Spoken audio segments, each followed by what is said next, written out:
जगत सारा क्षणिक है और आत्मा एक नित्य है।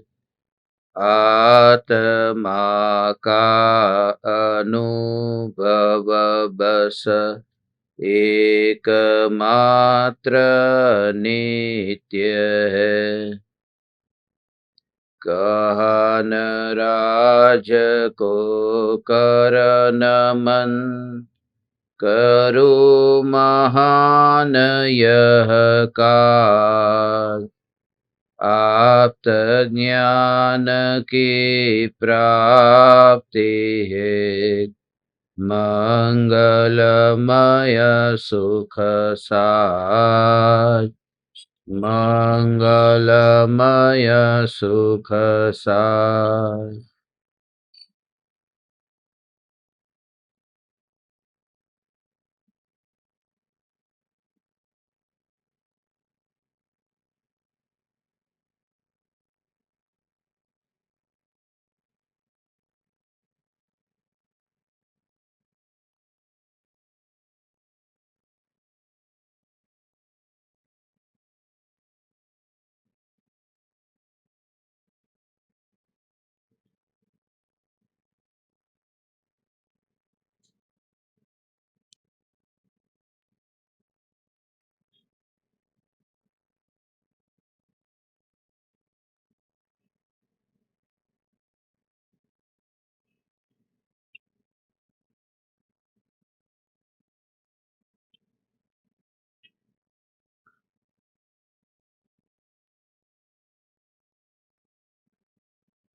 चैतन्य स्वभावी भगवान आत्मा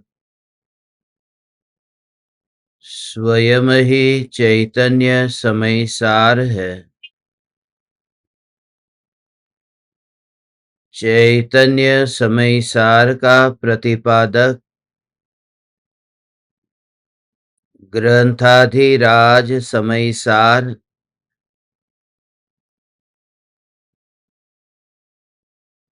क्रमबद्ध पर्याय का स्वरूप समझाकर क्रमबद्ध पर्याय का कर्ता उसे ही सिद्ध करता है जिस द्रव्य की वे पर्याय है। यह परिणमति सकर्ता जो द्रव्य या गुण स्वयं कार्य रूप परिणमित होते हैं, वही कार्य के कर्ता है। जीव के परिणमन का कर्ता अजीव नहीं है और अजीव के परिणमन का कर्ता जीव नहीं है। प्रत्येक द्रव्य में जब स्वयं में ही परिणमन की शक्ति है, तो स्वयं के परिणमन के लिए अन्य द्रव्य पर अधीन होने की रंच मात्र आवश्यकता नहीं है। ऐसी ही विश्व की सहज व्यवस्था है और यही वितरागी सर्वज्ञ परमात्मा द्वारा प्ररूपित धर्म की विशेषता है। 6 द्रव्य है। 6 द्रव्य में जीव में ज्ञान, दर्शन, सुख, वीर्य, श्रद्धा, चारित्र आदि गुण हैं। पुद्गल द्रव्य में स्पर्श, रस, गंध, वर्ण आदि गुण हैं। इस प्रकार से धर्म द्रव्य में गति हेतुत्व, अधर्म द्रव्य में स्थिति हेतुत्व, आकाश द्रव्य में अवगाहन हेतुत्व और काल द्रव्य में परिणमन हेतुत्व इस प्रकार जीव और पुद्गल को छोड़कर अन्य चार द्रव्य निमित्त की मुख्यता से कहे जाते हैं। वास्तव में उन द्रव्यों का स्वयं का उपादान भी है, स्वयं की अनंत शक्ति है, अनंत गुण है, अनंत धर्म है। जीव और पुद्गल ये दो द्रव्य ऐसे हैं कि जिनमें क्रियावती गुण है। धर्म अधर्म आकाश काल में एक स्थान से दूसरे स्थान पर जा सके ऐसी शक्ति नहीं है। जैसे आत्मा गति करता है, शरीर भी गति करता है। तो जब ये आत्मा शरीर गति करते हैं, वे दोनों ही अपनी अपनी शक्ति के कारण गति करते हैं। वो शक्ति दोनों की क्रियावती गुण की शक्ति है। तो जिस द्रव्य का, जिस गुण का जिस प्रकार से परिणमन होना होता है, वो इतना स्वतंत्र है, मगर उस स्वतंत्रता में निकटता दिखाई देने से एक दूसरे का कर्ता हम मानते हैं। जैसे अभी भोजन करने की इच्छा हुई, तो इच्छा तो आत्मा में हुई, और हाथ से रोटी उठाने का भाव आया, तो रोटी को उठाया भी और मुंह में डाला भी। तो ऐसा लगता है कि आत्मा का भाव होता है, तभी तो वो रोटी पेट में जाती है। तो यहां पर ये रहस्य है कि आत्मा के भाव के कारण ये शरीर नहीं हिलता। शरीर में भी स्वयं की शक्ति है, वो क्रियावती नाम की शक्ति है कि जिसकी वजह से वह शरीर स्वयं ही अपना कार्य करता है, और आत्मा शरीर में मिला हुआ भी नहीं। ऐसे मुर्दे हैं जिसमें आत्मा है नहीं, मगर घर से स्मशान की ओर वह मुर्दा जाता है। वह स्वतंत्र अपनी योग्यता से ही जा रहा है, मगर हमें तो दिखता है कि वो चार लोग अपने कंधे पर मुर्दे को उठाकर लेकर जा रहे हैं। मगर इस जगत में जितनी भी वस्तु है, हवा है, समुद्र का पानी है, नदी का पानी है, ये सबको कौन गति कराता है? उनमें तो कहीं पर भी ऐसी इच्छा नहीं है। हवा को थोड़ी ना इच्छा है कि मैं यहां जाऊं वहां जाऊं। तो ये बहती हवा जब अपना कार्य कर सकती है, तो फिर मैं ये कर्तृत्व क्यों करूं कि ये शरीर की क्रिया का कर्ता मैं हूं।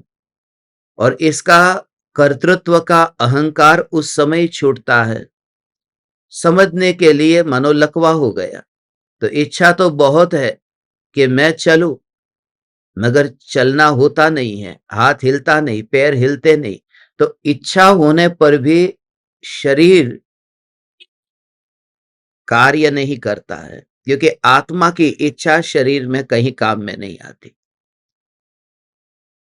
और एक एक अंग में आंख से दिखाई नहीं देता हो, तो आंख में आत्मा की इच्छा काम नहीं करती। कान से सुनाई नहीं देता हो। कौन चाहता है परतंत्र होना? कौन चाहता है लाठी के सहारे चलने की इच्छा हो और खुश होता हो, या चश्मा पहनने की इच्छा हो और आंखों से देखता हो? ये जो बात है कि इतनी परतंत्रता, वो परतंत्रता नहीं है, वो वस्तु स्वरूप के सिद्धांत को समझने के लिए प्रकृति की हमें दी गई एक अनमोल भेंट है।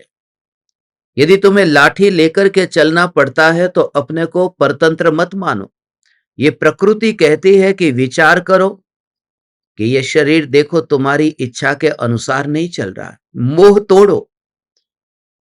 देखने के लिए यदि चश्मा लेना पड़ा, तो विचार करो कि ये आंख जिसके साथ मैं जन्म से मरण तक रहता हूं, मगर ये आंख के परमाणु मेरा मानते ही नहीं है, सुनते ही नहीं। तो तुरंत उससे फिर देह से तादाद में जो अधिकार का भाव है, वह भाव हे चैतन्य परमात्मा कम होता है। इसके अतिरिक्त अब कान से सुनाई नहीं देता, और ईयरफोन लगाना पड़ा, तो कान का मशीन लगाना पड़ा। तब पता चलता है कि ये जन्म से लेकर और फिर दिन प्रतिदिन शरीर कमजोर होता जाता है। जब बचपन में दवाई नहीं लेते थे तब बीमार नहीं होते थे, और अब इतनी दवाई लेने लगे, रोज रोज दवाई बढ़ती जाती है और बीमारियां भी उतनी ही बढ़ती जाती है। तो जो कर्तृत्व का भाव है कि इस देह के परमाणु, इसलिए हम पिछले 4 दिनों से ये जो क्रमबद्ध पर्याय का अद्भुत सिद्धांत समझ रहे हैं कि मैं जो ध्रुव न्यायक देव इस देह की किसी भी क्रिया का कर्ता नहीं हूं। पेट में भोजन जाने के बाद में हम कितनी इच्छा करते हैं कि वह भोजन पच जाए, मगर भोजन पचता नहीं है। कोशिश करें, इच्छा करो, और कभी इच्छा न हो तो भी भोजन पेट में गया और पच जाता है। माने आत्मा की इच्छा के कारण ये शरीर में कुछ भी नहीं होता। कुछ लोग एक रोटी खाते हैं और इतने मोटे हैं कि दरवाजे के बाहर निकल नहीं पाते, और कुछ लोग 10-10 रोटी खाए तो भी कहां चली जाती है पता नहीं। ये सब शरीर की जो स्थिति है उससे पता चलता है कि बाहर में तुम कितनी भी इच्छा करो, कुछ नहीं होने वाला। तो कर्तृत्व का भाव जो भरा पड़ा हुआ है, अहंकार का भाव भरा पड़ा हुआ है। तिजोरी में तुम्हारे पास में करोड़ों रुपये भरे पड़े हैं, मगर बाथरूम में पैर फिसल गया तो वो करोड़ों रुपये वो हड्डी को टूटते हुए बचा नहीं पाते। तो ये सब बातों का विचार करना है। जो विचार नहीं करता वो जानबूझ करके अनजाना होता है, और ऐसा अनजाना होने वाला व्यक्ति धर्म को उपलब्ध नहीं हो सकता। वो ऐसे ही जिया, ऐसे ही मर गया। और इसलिए परम कृपालु देव गुरुदेव जैसे महापुरुष और सत्पुरुष के योग में रह करके ये बार बार ये सीख मिलती है। प्रत्यक्ष सत्संग की जरूरत क्या है कि वहां हथौड़ा पड़ता है कि देख, तेरी एकमात्र एक भी इच्छा इस जगत के परिणमन में या हाथ में कहीं पर भी काम में आती नहीं है। यह शरीर के किसी भी परमाणु में तेरा कोई भी कर्तृत्व काम में आता नहीं है।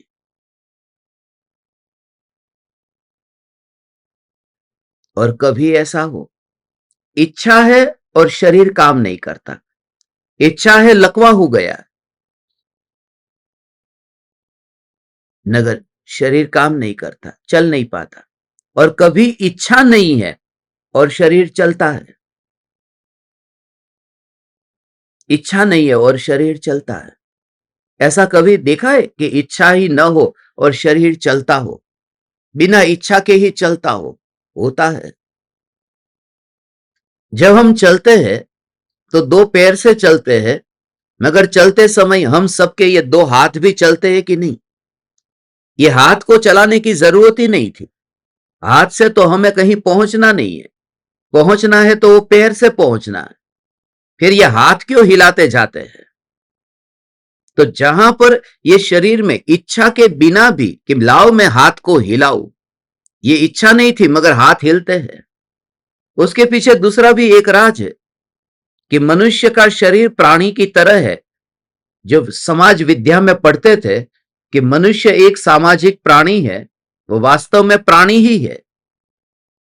इसलिए क्योंकि जब 4 पैर वाले पशु होते हैं तो उनके भी देखो आगे के जो 2 पैर है वो जब चलते हैं तो ये पैर जब आगे जाएगा तो ये पैर भी आगे जाएगा, ये पैर जब आगे जाएगा तो ये आगे जाएगा। तो आगे पीछे उनका आगे के 2 पैर जो होते वो ऐसे ही चलते हैं। अब ये हमारे 2 हाथ है, वो आगे के 2 पैर जैसे ही है, मगर जमीन पर हम नहीं रखते, इसलिए वो हवा में चलते हैं। मगर क्रिया जो चलने की है वो 4 पैर से ही चलने की क्रिया है। ये प्रकृति की व्यवस्था ऐसी है। तो कभी आत्मा की इच्छा हो और शरीर न चले, कभी शरीर अपने आप चले और आत्मा को भी साथ में चलना पड़े, इच्छा नहीं है। क्योंकि जब हमारे हाथ ऐसे चलते हैं तो आत्मा भी साथ में ही साथ में चलता है, और इच्छा नहीं थी कि आत्मा साथ में चले। मगर दोनों का जब साथ साथ में चलना हो उस समय भी आत्मा आत्मा की योग्यता से और शरीर शरीर की योग्यता से ही गति करता है, एक दूसरे के कर्ता नहीं है। आज जो सिद्धांत क्रमबद्ध पर्याय में द्रव्य की स्वतंत्रता का समझना है, ये देखो।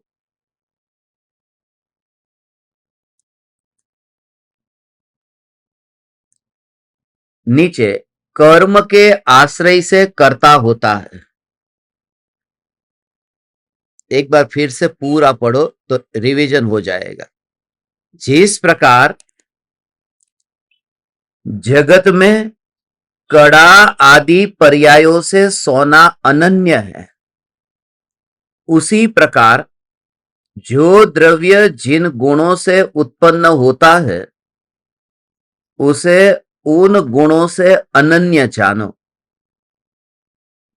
जीव और अजीव के जो परिणाम सूत्र में बताए गए हैं, उन परिणामों से जीव या अजीव को अनन्य जानो। यह आत्मा किसी से उत्पन्न नहीं हुआ, इस कारण किसी का कार्य नहीं है, और किसी को उत्पन्न नहीं करता, इस कारण किसी का कारण भी नहीं है।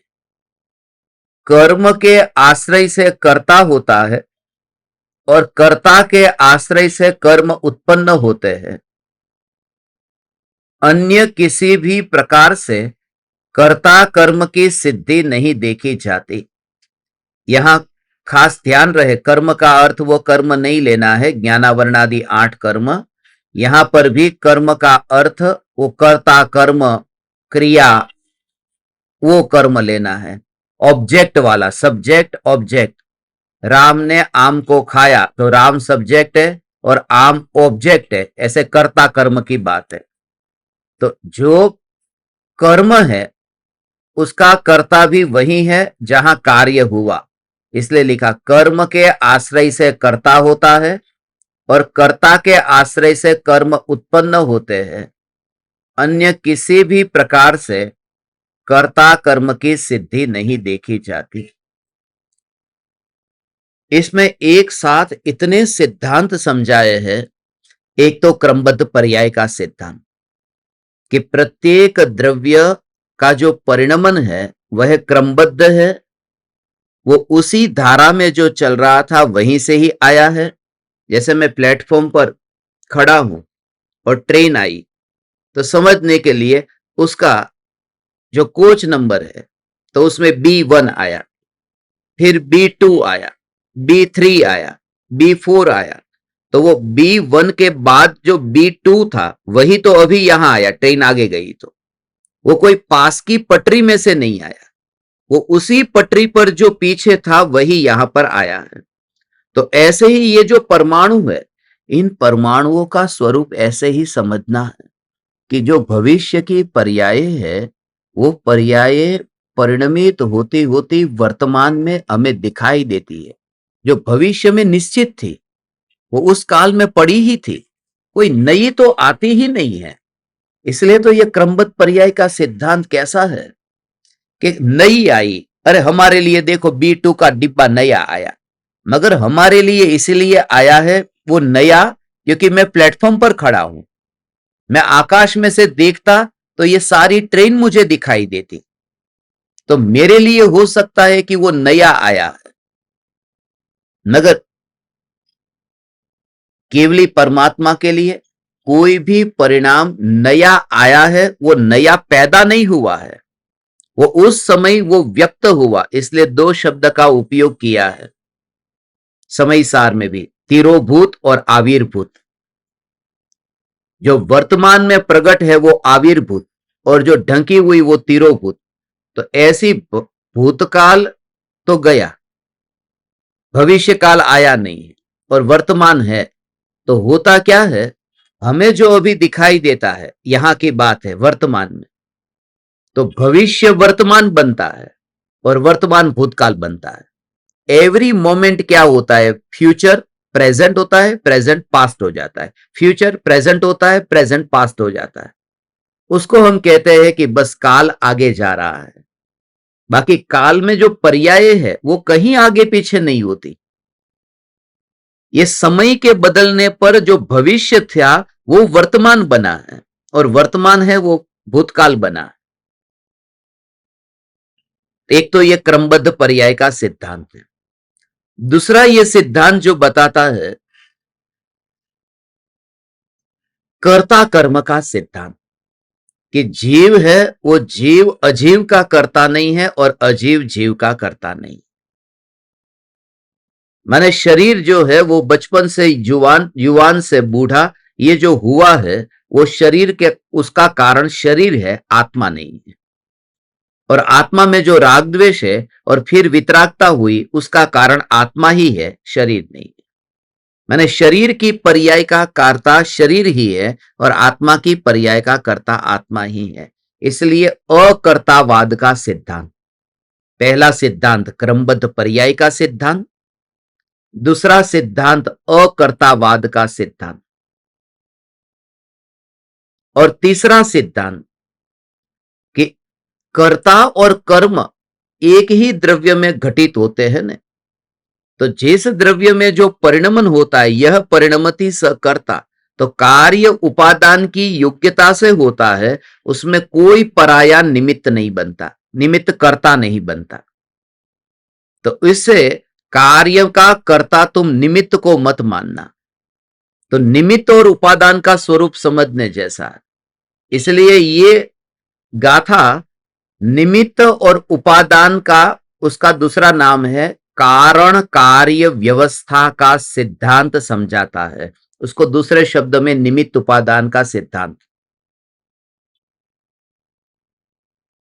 तो पहला हुआ क्रमबद्ध पर्याय, दूसरा हुआ कर्ता कर्म का सिद्धांत, तीसरा हुआ निमित्त उपादान का सिद्धांत, और ये चौथा। ये चार सिद्धांत याद रखने हैं। ये चार गाथा के पूरा सारभूत ये चार सिद्धांत है।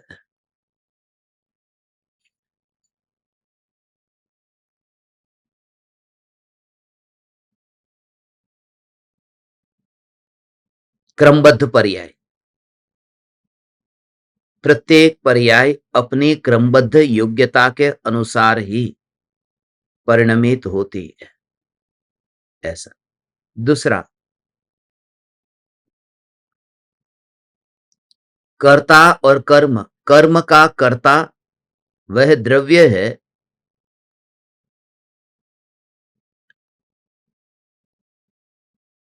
जिसमें परिणमन होता है, कोई पराया द्रव्य उसका कर्ता बनने नहीं आता है। तीसरा, कि उपादान की योग्यता से कार्य होता है, निमित्त से कार्य होता नहीं है। और चौथा, कि जहां उपादान की योग्यता से कार्य हुआ और निमित्त से कार्य नहीं हुआ, तो उपादान का कथन जो होता है वह निश्चय का कथन है और निमित्त का जो कथन है वह व्यवहार का कथन है। इसलिए व्यवहार से ऐसा कहा जाएगा कि जीव ने शरीर के लिए ये किया, शरीर ने जीव के लिए ये किया।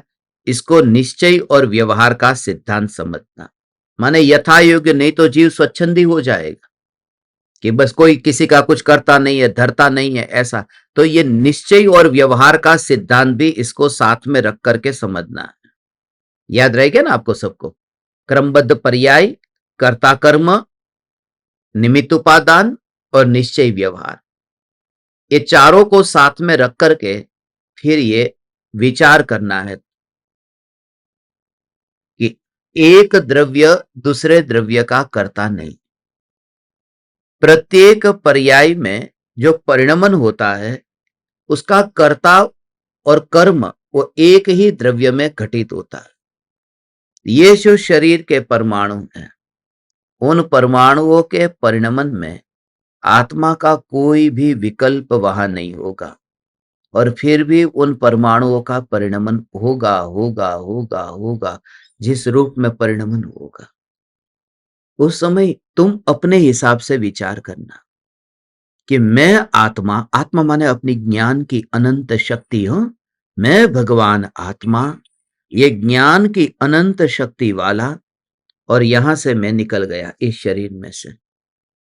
अब you just realise it, you just feel it, you just realise it, मैं आत्मा इस शरीर में से निकल गया।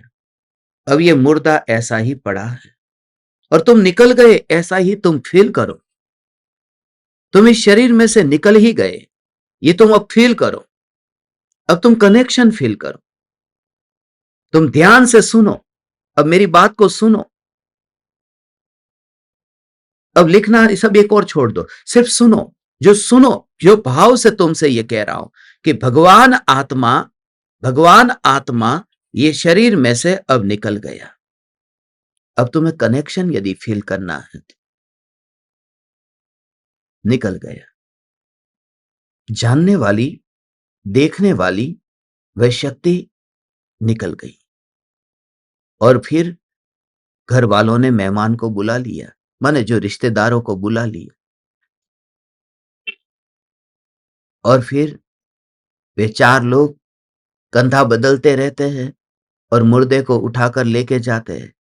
तो रोज जब तू घर से उस स्मशान के रास्ते से ही दुकान ऑफिस जाता था, आज भी वह तेरा शरीर जमीन को छुए बिना आकाश में रहता हुआ वह शरीर अभी स्मशान की ओर जा रहा है।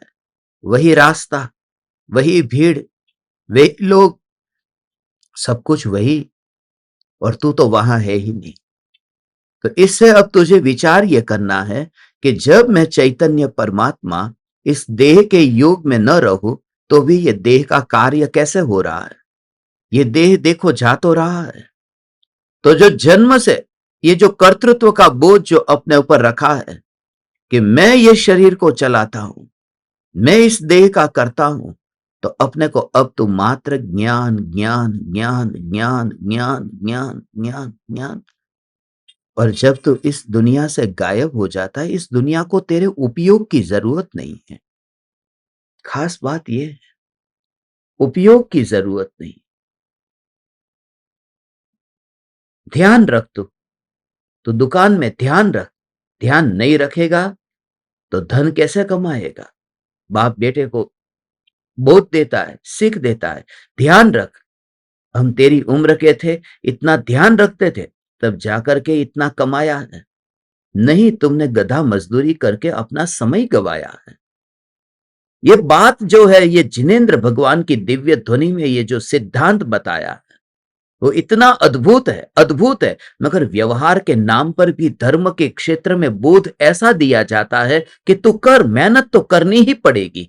ये समय सार एक ऐसा ग्रंथ है, वो कहता है मेहनत तू करता ही नहीं है। जब तू मेहनत करता है उस समय भी तेरे दिमाग में ये भूसा निकाल देने जैसा है कि ये मेहनत तू करता है। तुझे उसे भी क्रमबद्ध पर ही छोड़ना है कि मेहनत जो हो रही है वह भी क्रमबद्ध है और वह भी देह का परिणमन है। तो उसमें चैतन्य का, ज्ञान का कुछ भी इन्वेस्टमेंट नहीं है। तूने तेरा धन कितना रोका। जब तू धन का इन्वेस्टमेंट करे तो तू मानना कि तूने कुछ किया उसमें। ये व्यापार तेरा है। क्यों? क्योंकि तूने उसमें आधा धन अपना इन्वेस्ट किया है। मगर जब शरीर दुकान की ओर जा रहा है तो उसमें तूने इन्वेस्ट क्या किया है?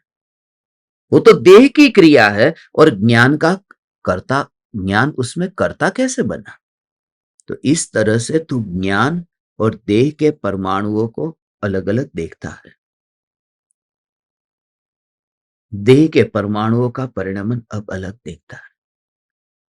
फिर जो तू अपना समय पर्युषण जैसे पर्व में भी जो मजदूरी में गवाया था दुकान पर, वो उसका पछतावा होगा। सचमुच मैं मजदूरी ही कर रहा था। ये क्या कर रहा था? मैं कुछ लोगों को देखता था, ऑफिस में बैठे थे, दुकान पर बैठे, चलो ऑफिस से उनको छुट्टी न मिले और खाने के लिए एक एक दिन नहीं, आज कमाई करना छोड़ देने तो मरते दम तक भी भीख नहीं मांगनी पड़े, उतना पैसा है। रोटी खाने के लिए मरते दम तक भीख न मांगनी पड़े, उतना तो पैसा है।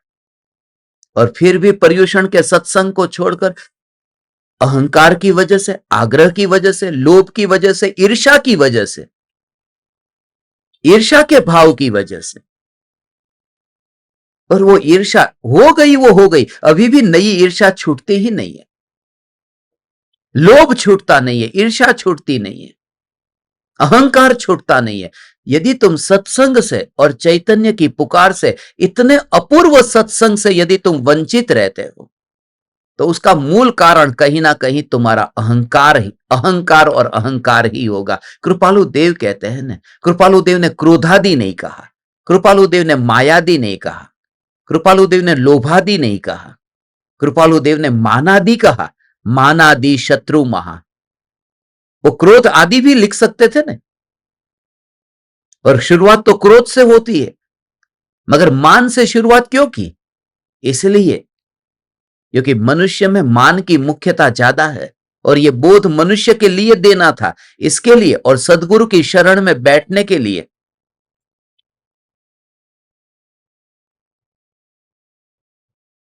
तभी तो वो बैठ पाता है।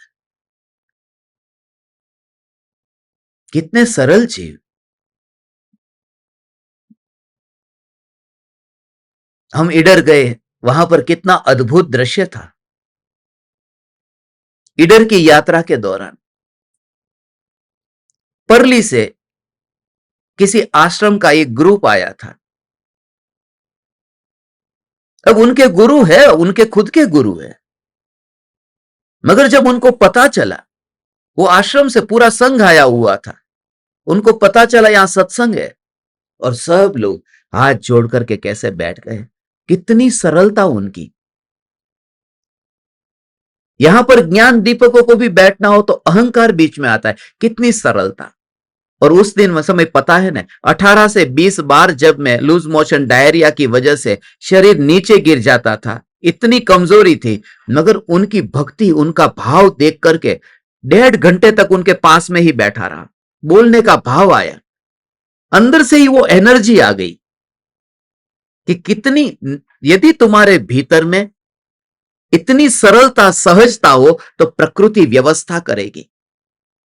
और सारी दुनिया में तू पत्नी से अहंकार रख, पति से अहंकार रख, तेरा देखना, तू अपने घर में ही देख, अहंकार की वजह से ही छोटी छोटी बात पर झगड़ा होता होगा। Main ego ego ego. उसने ऐसा क्यों किया, उसने ऐसा क्यों किया, मैंने तो ये कहा था, उसने मेरा क्यों नहीं माना, उसे मेरा मानना चाहिए, उसे मेरी बात सुननी चाहिए, मेरी बात सुनता ही नहीं है, ये नहीं करता, वह नहीं करता। वो कर्तृत्व की वजह से, जैसे ये दुनिया का ठेका तूने 1 लाख वस्तु हो, उसमें एकाध चीज में इच्छा के अनुसार काम हो जाए तो अज्ञानी मान लेता है कि मैं ही करता हूं,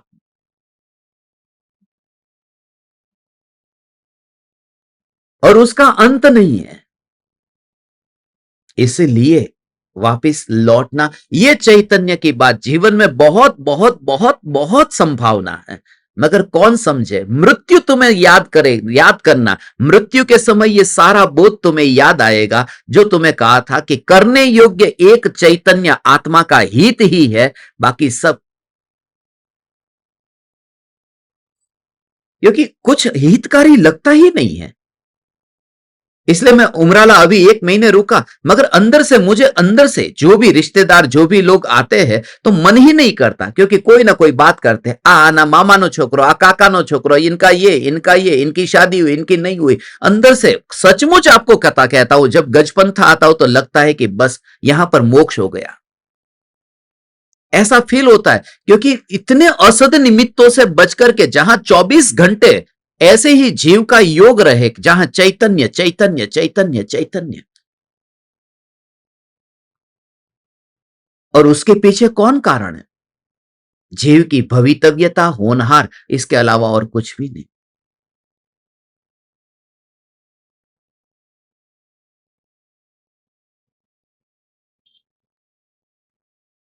कल रात को 12 बजे के 1 बज गया सोते सोते, इन सब लोगों ने छोड़ा ही नहीं।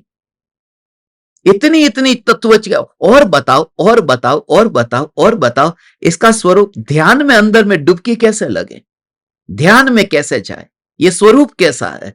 और सचमुच मुझे सामने से कहना पड़ा, बस अब, बस अब मुझे आराम करने दो, सुबह सत्संग है। मगर मैं इतना अपने को धन्य भागी मानता हूं, मुंबई जैसे शहर में किसको पड़ी है ध्रुव चैतन्य क्या है।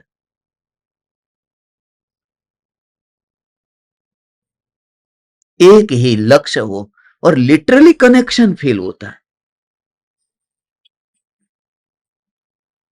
ऐसा कनेक्शन फील होता है। कल भाईखला से कोई आया था, कहीं घाटकोपर से कोई आया, कहां दूर दूर से कोई, परेल से कोई आया, कोई वर्ली से कोई आया, कोई प्रभा देवी, सारे मुंबई से सब लोग आए एक ही कारण से, अहंकार छोड़ा। इस वजह से पापी दूर रह जाते हैं, अहंकारी नजदीक आ जाते हैं, मगर कुछ पाते नहीं है, वापिस चले जाते हैं। अहंकारी अहंकारी अहंकारी का कुछ नहीं हो सकता।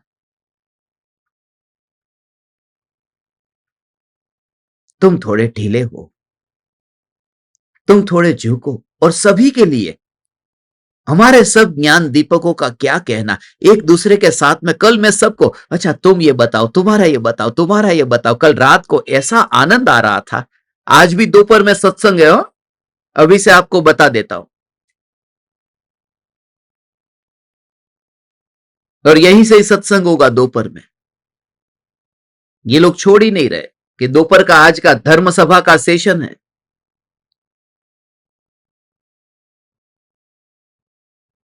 ये कि आज शाम को तो फिर शायद मुझे बाहर जाना है, तो फ्लाइट है, तो रात को तो सत्संग नहीं होगा, 100% नहीं होगा। इसलिए धर्म सभा वाले कभी भी तैयार रहना।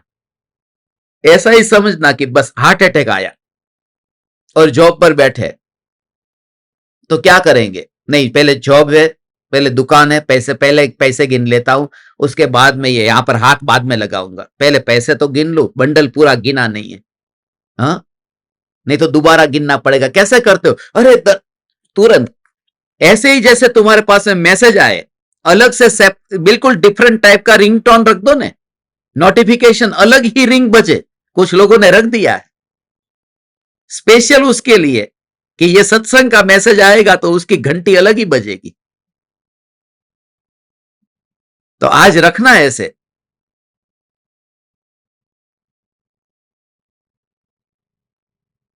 मगर मिस मत करना धर्म सभा का सेशन। और जिनको मैसेज नहीं आता है वो आस्क कुमराला पे मैसेज भेज देना, आपको जोड़ देंगे। जिनको भी धर्म सभा का मैसेज नहीं आता है, मगर धर्म सभा का सेशन मत छोड़ना।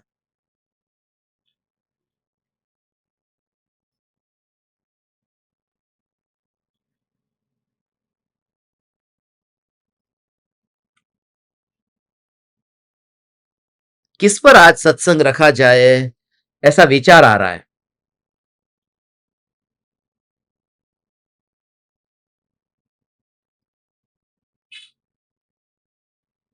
आज के सत्संग का टाइटल रहेगा होनहार। होनहार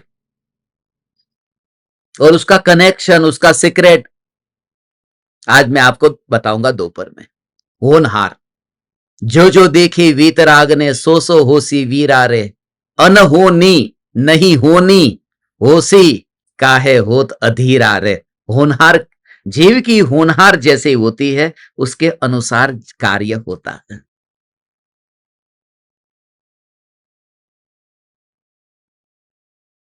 हे ज्ञान दीपक, हे चैतन्य परमात्मा, डोंट मिस ये इस भव में, सम्यक दर्शन के बिना इस भव में तो निकलना मत। भेद ज्ञान कर, सभी पर्याय क्रमबद्ध है, मगर उन क्रमबद्ध पर्यायों से जिसका एक समय के लिए नाता नहीं जुड़ा है, यह ध्रुव न्यायक में। सिर्फ पर्याय का विचार करने से तो कषाय भाव मंद होते हैं। खास ध्यान रखना, पर्याय का, क्रमबद्ध पर्याय का विचार करने से कषाय भाव मंद होते हैं। बहुत महत्व की बात है ये। क्या कहा? हे चैतन्य परमात्मा, क्रमबद्ध पर्याय का विचार करने से कषाय भाव मंद होते हैं, मगर क्रमबद्ध पर्याय से न्यारा अजुदा ऐसा जो भगवान आत्मा है, जो त्रिकाल है, इटर्नल है, उसका विचार करने से मिथ्यात्व मंद होता है। एक में है कषाय और एक में है मिथ्यात्व। क्योंकि पर्याय का विचार करने से, पर्याय मात्र का विचार करने से तो पर का विचार हुआ। त्रिकाली ध्रुव न्यायक देव के विचार के बिना वो कषाय छूटेगा कैसे, मिथ्यात्व छूटेगा कैसे? इसलिए स्व के आश्रय से, स्व के लक्ष्य से मिथ्यात्व भाव से छुटकारा होता है। तो जो भी पर्याय, पर्याय क्रमबद्ध है, क्रमबद्ध है, क्रमबद्ध है, क्रमबद्ध है, क्रमबद्ध है, क्रमबद्ध है, क्रमबद्ध है, उससे क्या होगा? उससे कुछ नहीं होगा। तुझे ये तो पता होना चाहिए ना। ऐसा स्वरूप है, समझ में आया? कैसा कि B number, B one, B two, बी3, बी4, ये ट्रेन का जो डिब्बे का नंबर है ना, तो बी1 के बाद में बी2 आया, फिर बी3 आया, बी4 आया, ये क्रम से आया। उसमें आगे पीछे नहीं हो सकता। ये ट्रेन में जो डिब्बे है वो आगे पीछे नहीं हो सकते, वो उसी टाइम पे आएगा। उसमें आगे पीछे नहीं हो सकता, वो उसी टाइम पे आएगा। ऐसा विचार से जीव का हित नहीं होता। वो बात जो आपको बताई जा रही है वो क्या है कि तुम्हें ये पता होना चाहिए कि तुम प्लेटफॉर्म पर खड़े हो और वहां ट्रेन आने वाली नहीं है, चिंता बिल्कुल मत करो। माने तुम पर्याय क्रमबद्ध है, पहली पर्याय, दूसरी पर्याय, मगर तू ध्रुव चैतन्य है जहां वो क्रमबद्ध पर्याय आते ही नहीं है। इसलिए तुझे वो पर्याय की बिल्कुल भी चिंता नहीं करनी है कि क्रमबद्ध है तो भी तेरे हाथ में क्या आएगा। वो बोगी है, वो क्रमबद्ध है, मगर तू नहीं कटने वाला। और जो पर्याय तो कैसी है, जन्म लेती है, मरती है। क्रमबद्ध पर्याय जो है वो जन्म मरण करती है ना। जन्म लिया, मर गई, जन्म लिया, मर गई, जन्म लिया, मर गई, जन्म लिया, मर गई। और एक आदमी जो तुम्हारे पास में मरता हो तो तुम उसके पास में रहोगे कि अरे यार पूरा मेरे ऊपर आएगा, ब्लेम कोई मेरे पर करेगा कि उस तूने कुछ किया होगा, उसको मारा होगा? कि नहीं, वो मरा है, उसमें मेरा कुछ भी नहीं है।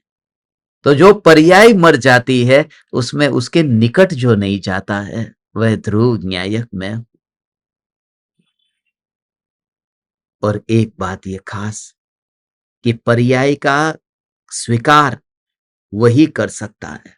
पटरी पर खड़ा रह करके कोई ये स्वीकार करेगा कि बी1 के बाद बी2 आएगा, बी2 के बाद बी3 आएगा, बी3 के बाद बी4 आएगा? वो प्लेटफॉर्म पर रह करके ही डिब्बे क्रमबद्ध है ये स्वीकार हो सकता है। और प्लेटफॉर्म क्या होता है? प्लेटफॉर्म बी होता है, बी2 होता है, बी3 होता है। प्लेटफॉर्म तो प्लेटफॉर्म होता है। प्लेटफॉर्म चलता है, प्लेटफॉर्म गति करता है, कुछ नहीं। वो तो स्टेशन है ना। स्टेशन पर ट्रेन आती है और जाती है। सहज रूप से पर्याय आती है और पर्याय जाती है। बस सहजता ऐसी चाहिए। जो पर्याय आई ठीक है, आई तो आई, आई तो आई। एक बार ट्रेन जा रही थी पटरी पर और धीरे धीरे पटरी से ट्रेन उतर गई और खेत में चली गई। सब पैसेंजर डर गए कि ये ट्रेन खेत में कैसे चली गई, मगर खेत में जाकर के फिर थोड़ी देर बाद पटरी पर आ गई। मगर पैसेंजर तो बहुत गुस्से में थे। उन्होंने तो चेन खींची और रोक के रखा कि ड्राइवर को कि क्या किया, ये खेत में ट्रेन लेके गया।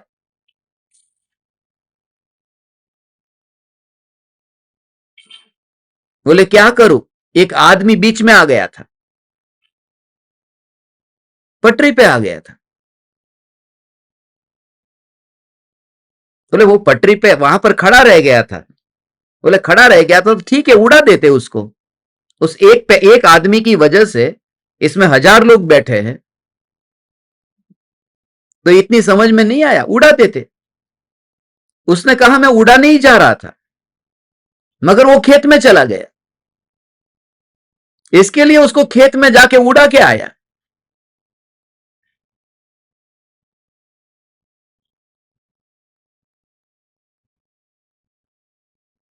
ये सहजता नहीं है। सहजता माने बस तुम चलते रहो, जो आया वो भी ठीक है, नहीं आया तो भी ठीक है। जो सहजता माने सहजता, तुम्हारी ट्रेन खेत में नहीं जानी चाहिए। वहां मारने का बोध नहीं दे रहा हूं, आपको यह बता रहा हूं कि जिस ट्रैक पर तुम्हारी सहज यात्रा हो रही है वो इतनी नेचुरल हो कि उसमें कर्तृत्व का भाव ही ना हो। समझ में आया भगवान? हे चैतन्य परमात्मा। तो अब कौन सी पर्याय आएगी? अब कौन सी पर्याय आएगी? सभी पर्यायों का स्वीकार तभी होगा जब तू पर्यायों में नहीं होगा। मैं ध्रुव न्याय न्याय न्याय न्याय न्याय न्याय। सुबह उठ करके अखबार में पढ़ते हैं यूक्रेन में इतने लोग मर गए, और चाय की चुस्कियां लेते लेते भी कुछ नहीं फर्क पड़ता, चाय का कप नीचे नहीं गिरता। क्यों? क्योंकि कहीं और हुआ है जिससे मेरा कोई नाता नहीं है। तो जब पर्याय में कुछ हुआ है, ध्रुव में क्या हुआ? अरे ये हो गया, कहां हुआ? पहले अंदर ही अपने को प्रश्न पूछना, मेरी जिंदगी में एक प्रॉब्लम है, वो प्रॉब्लम है क्या? प्रॉब्लम है बोल। कि मेरे घर में एक कांच का गिलास था, वो गिर गया, टूट गया। मगर वो तेरे में प्रॉब्लम है कि संयोग में प्रॉब्लम है? कि संयोग में है, तो फिर तू क्यों उसकी चिंता करता है? नहीं नहीं, मेरा प्रॉब्लम सबसे ज्यादा ये है कि मुझे गुस्सा बहुत आ जाता है, बहुत गुस्सा आता है।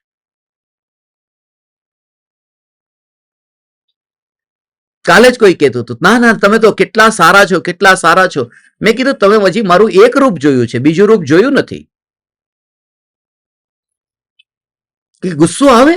કે હા આવે. તો ગુસ્સો આવે ત્યારે શું કરવાનું? ગુસ્સો આવે ત્યારે એ વિચાર કરવાનો કે આ જે ગુસ્સો આવ્યો છે ધ્રુવમાં આવ્યો છે કે પર્યાયમાં આવ્યો છે. અને જો પર્યાયમાં આવ્યો છે તો આ પર્યાય મારું સ્વરૂપ નથી અને હું ધ્રુવ છું. તો કે આટલું ખાલી કરવાથી ગુસ્સો જતો રહે. પણ આવ્યો જ ન હોય તો ક્યાંથી જાય?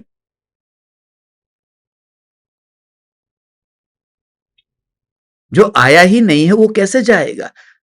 मगर एक बात है, बोलना नहीं, अनुभव करो तो तुम्हारे अनंत अपराध माफ है। यदि अनुभव हो तो अनंत अपराध माफ है। यदि वापिस लौट आओ तो सब माफ है। वापिस लौट आओ माने एहसास हो कि नहीं, ये मैं नहीं हूं, ये क्रोध में नहीं हूं, मान में नहीं हूं, माया में नहीं हूं। माने वापिस लौट आओ माने अपने स्वरूप में लौट आओ तो सब कुछ माफ है। जल्दी से जल्दी बस तुम्हें प्लेटफॉर्म पर आना नहीं है। प्लेटफॉर्म पर हो मगर शराब के नशे में। और चिंता मत करना, बिल्कुल चिंता मत करना। ये चैतन्य की बात मिली ना, पति पत्नी के बीच में झगड़ा हो गया। अब पति शराब पीकर के रात को आया था, उसने पत्नी को क्या क्या बोला, मोटी भैंस है तू, मोटी भैंस।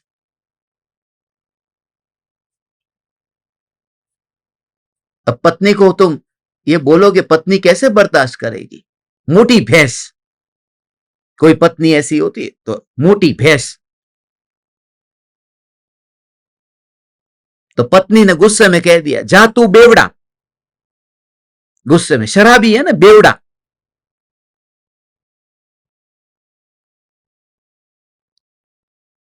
तो पति ने कहा फिर कि मैं बेवड़ा ने, हाँ ठीक है, मैं बेवड़ा तो बेवड़ा, मगर तू मोटी भैंस। और याद रखना, सुबह जब मैं उठूंगा तब तो बस मैं बेवड़ा नहीं रहूंगा, मैं तो बेवड़ा मिट जाऊंगा सुबह उठूंगा तब। मगर तू मोटी भैंस तो मोटी भैंस ही रहेगी ना, सुबह थोड़ी पतली हो जाएगी। मैं तुमसे ये कहता हूं कि वो शराबी का शराब का नशा सुबह उठते ही चला जाता है कि नहीं? तो तू प्लेटफॉर्म पर नशे में है, बस इसलिए देर नहीं लगेगी। तू मोटी भैंस नहीं है, तू शराबी है।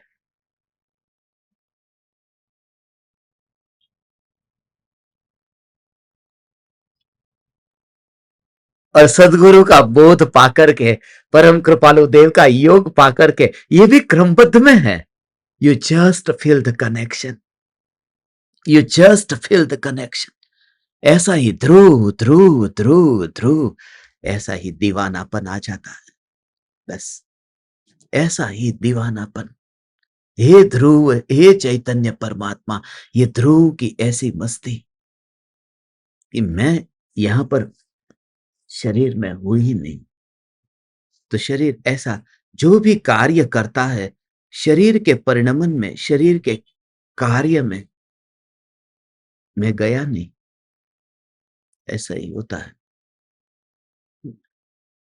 पर्याय का अपने आप स्वीकार हो गया।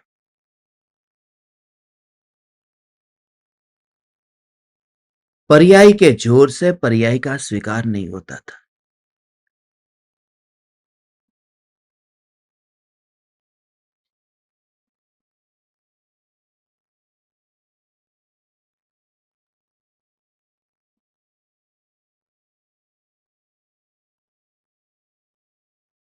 न्याय न्याय न्याय न्याय न्याय। जहां कार्य हुआ उसके साथ ही कर्ता का संबंध मानना, माने बस आत्मा का संबंध आत्मा तक और देह का संबंध देह तक, जिसकी जैसी योग्यता।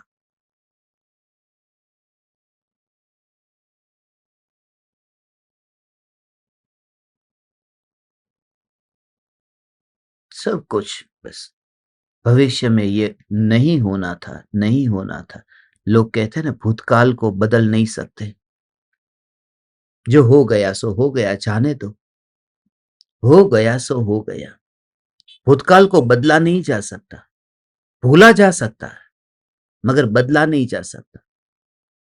जो लोग ये कहते हैं कि भूतकाल को बदला नहीं जा सकता, जो हो गया सो हो गया, जाने दो, उनके दिमाग में ये भूसा भरा हुआ है कि भविष्य को बदला जा सकता है। वही ये कहता है कि जाने दो, भूतकाल में हो गया सो हो गया, उसको बदला नहीं जा सकता। केवली परमात्मा तो कहते हैं जैसे भूतकाल को बदला नहीं जा सकता, ऐसे ही भविष्य को भी बदला नहीं जा सकता।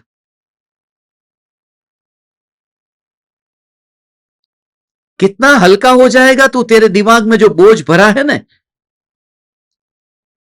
आ काम करूं, आ काम करूं, आ काम करूं, आ काम करूं, आ काम करूं, कुछ नहीं।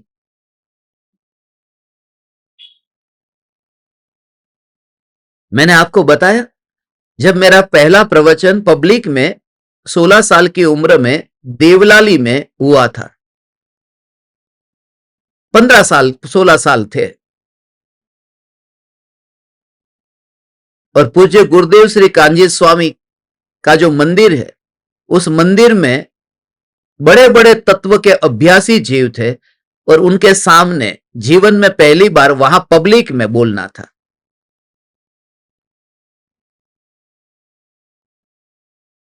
और सुबह प्रवचन था, तो रात भर नींद नहीं आ रही थी, तैयारी कर रहा था कि सुबह कौन सा पॉइंट लेना, कौन सा दृष्टांत देना, ये बताना, पहले ये पॉइंट बताना। ऐसा रात को 2 बजे जागता ही रहा, 2 बजे तक। क्या बताऊंगा, क्या बताऊंगा, क्या बताऊंगा, क्या समझाऊंगा, कौन सा ये सब चलता रहा, नींद ही नहीं आ रही। सुबह प्रवचन है, और इतने समय सार के अभ्यासी जीवों के सामने बोलना माने कुछ भूल ना हो जाए, कोई गड़बड़ ना हो जाए, कोई कोई ऐसा सवाल ना पूछ ले जिसका जवाब ना आता हो, तो क्या होगा। तो बहुत तैयारी कर करके, मगर 2 बजे तक नींद नहीं आई। फिर एक विचार अपने आप आ गया, क्या बोलूंगा, क्या बोलूंगा, क्या सोच रहा है। जो लोग सुनने के लिए आने वाले हैं, वो भी कुछ उनकी किस्मत लेके आएंगे कि नहीं, उनके भाग्य में भी क्या सुनना लिखा है वो होगा कि नहीं। तो तू क्यों टेंशन लेके बैठा है, सो जा। जो उनके भाग्य में सुनना होगा वो सुन लेंगे। और इसी पर प्रवचन हुआ कि जिनके भाग्य में जो सुनना होता है वही सुनता है। कोई किसी के जागने से कोई सुनता है। पूरा प्रवचन उस पर हो गया कि वास्तव में सचमुच लोगों को यह सिद्धांत इतना अच्छा लगा, तो प्रवचन का टॉपिक नहीं मिल रहा था और वो टॉपिक मिल गया।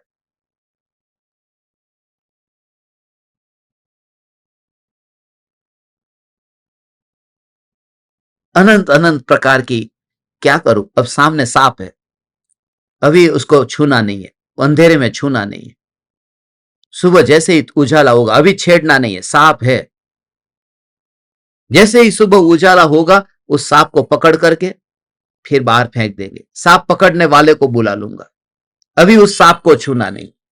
तो इतना इतना भाव आता है। पूरी रात भर, और आंख खुली तो पता चला कि काली रस्सी थी, सांप था ही नहीं। अब पूरी रात भर गाय को टेंशन लिया। ऐसा ही जीव करता है। अब ये पर्याय है उसका, ये कर दूंगा, ये कर दूंगा, ये कर दूंगा, ये कर दूंगा, ये कर दूंगा, और जब आत्मज्ञान प्रकट होता है तब पता चलता है पर्याय तेरे पास में है ही नहीं, तू तो ध्रुव है। तू जिसको मान के बैठा पर्याय पर्याय पर्याय, वो तो तेरी है ही नहीं, जिसमें तू फेरफार करना चाहता है। हे चैतन्य परमात्मा, बोलो, क्रमबद्ध पर्याय की श्रद्धा हुई तुम्हें? तो मरने को तैयार हो आज मौत आए तो? बोलो, कौन मरने को तैयार है? आज ही मौत आए तो कौन मरने को तैयार है? हाथ ऊंचा करो। इंजेक्शन लेके आता हूं, मरने को तैयार हो? बस बस बस, एक साथ में ये कहां स्मशान छोटा पड़ेगा। बस बस बस बस। आई न दृढ़ता, आई न भगवान। भले आज विचारों के बल पर मरने के लिए तैयार माने, अब मरने वाला तत्व मैं नहीं हूं, इसलिए मैं निर्भय हूं, बस ऐसा जोर लाना, वो मृत्यु कम तड़ पाएगी। बहुत अच्छा। ये तुम्हारा तत्व ज्ञान जो सुना हुआ है ये व्यर्थ नहीं जाएगा। तुम्हें तैयारी तो आई। लोग 95 बरस के हो जाते, 95 वर्ष ना था तो मरवा मार रस न थी, अजीते 100 साल हो जाए तो भी मौत अर्र ना मरवू न थी। और तुम्हें इतने में, क्योंकि तुम्हारा काल पक गया, तुम्हें वो अंदर से भले अभी श्रद्धा में नहीं आया, बुद्धि के स्तर से है मैं जानता हूं, मगर तुम्हारे भीतर में कुछ तो घटित हो रहा है, और इस भूमिका में ये घटित हो रहा है, ये भी कम नहीं। ध्रुव न्यायक देव पर्याय का करता नहीं है, बस पर्याय का करता नहीं। कल क्या होगा, कल क्या होगा, कल क्या होगा, कल क्या होगा, कल क्या होगा, कल क्या होगा, बस।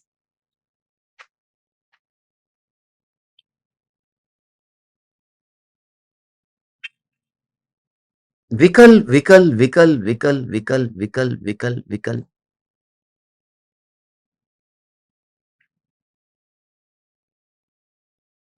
2004 में पर्यूषण में मैं सिंगापुर गया था। अब 8 दिन वहां था और मुझे एक ही सब्जी खानी थी, और रोज अलग अलग घर पर सब्जी बनती थी, अलग अलग घर पर भोजन था। तो पहले दिन जिनके घर पे भोजन था एक ही चीज बनानी, उन्होंने मूंग बनाया। दूसरे दिन जिनके वहां थी उन्होंने भी मूंग ही बनाया। तीसरे दिन भी मूंग बनाया। 7 दिन तक, हो सच कहता हूं, 7 દિવસ સુધી મગ મગ મગ। સિંગાપુરમાં મગ સસ્તા મળે છે, और रहा नहीं गया। तो 8वें दिन जहां पर भोजन था, कंट्रोल, उदय कंट्रोल, कितना कंट्रोल।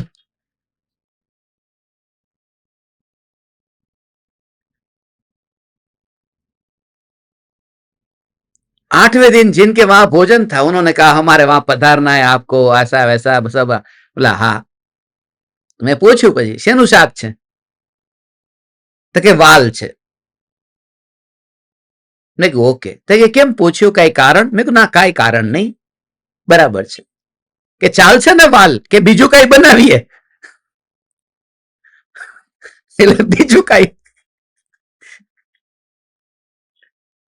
देखो ना, चाल से चाल से अब 7 दिन तक विकल्प आ रहा है कि यार कुछ दूसरा बने, मगर दूसरा कैसे बनेगा? और वो वाल है, वो वास्तव में थोड़े जल्दी आ जाते तो अच्छा रहता ने। 7 दिन के बाद में वाल आए, और तब कि देखो, एक बार पूछ लेना चाहिए था पहले भी किसी को। ये हो ही नहीं सकता। एक क्रम में, दूसरे क्रम में, तीसरे क्रम में, जो कुछ जैसा होगा ऐसा ही।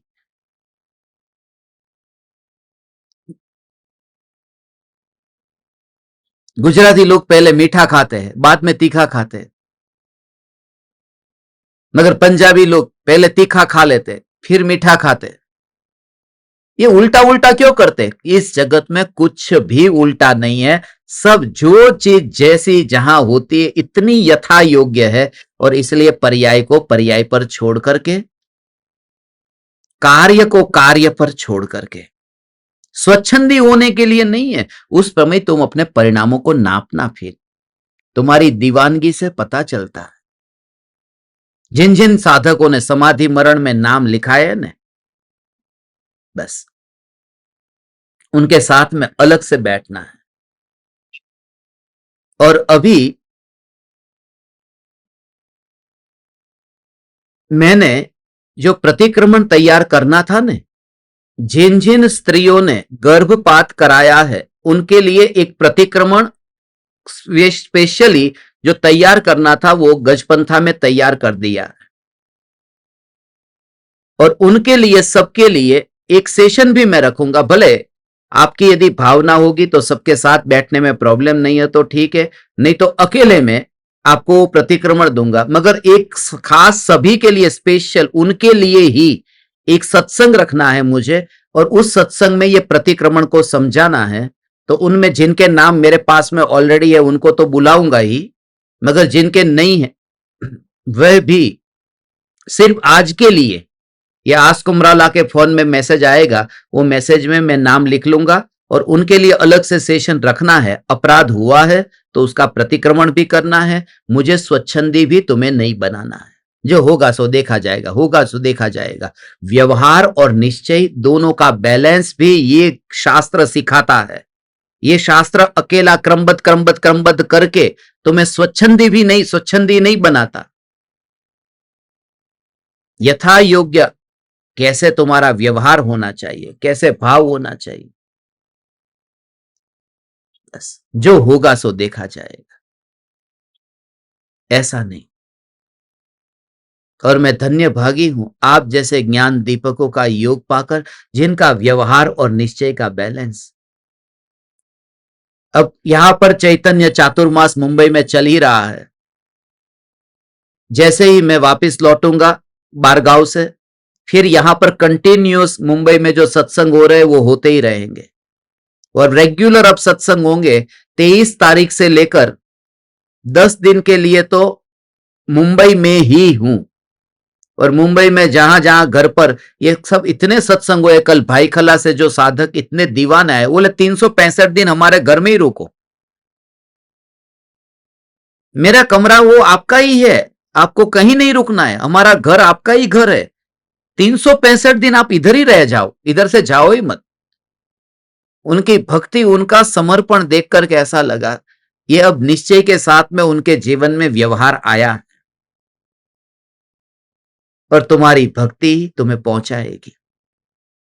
तुम्हें यहां तक लेके आई है, भक्ति पहुंचाएगी। माने भक्ति करने से तू नहीं पहुंचेगा, मगर तेरे में पात्रता प्रकट होगी। बीज बोने से पहले वो हल तो चलाना पड़ता है ना, उसके बिना वो बीज उगेगा कैसे?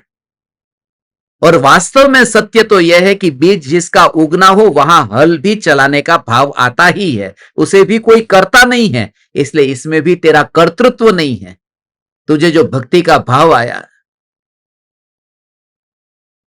तो सभी मुंबईकर को बहुत बड़ी भेंट मिलने वाली है। सत्संग सुबह दोपहर शाम जितना ज्यादा से ज्यादा हम कर सकेंगे करेंगे। और बस आपको इसी भव में सम्यक दर्शन की प्राप्ति हो। मोहमयी नगरी में रह करके आप सब मोह जयी हो जाए, ऐसे मैं परम कृपालो देव से अनंत अनंत अनंत अनंत प्रार्थना करता हूं। भगवान चैतन्य समयसार, चैतन्य समयसार, चैतन्य समयसार।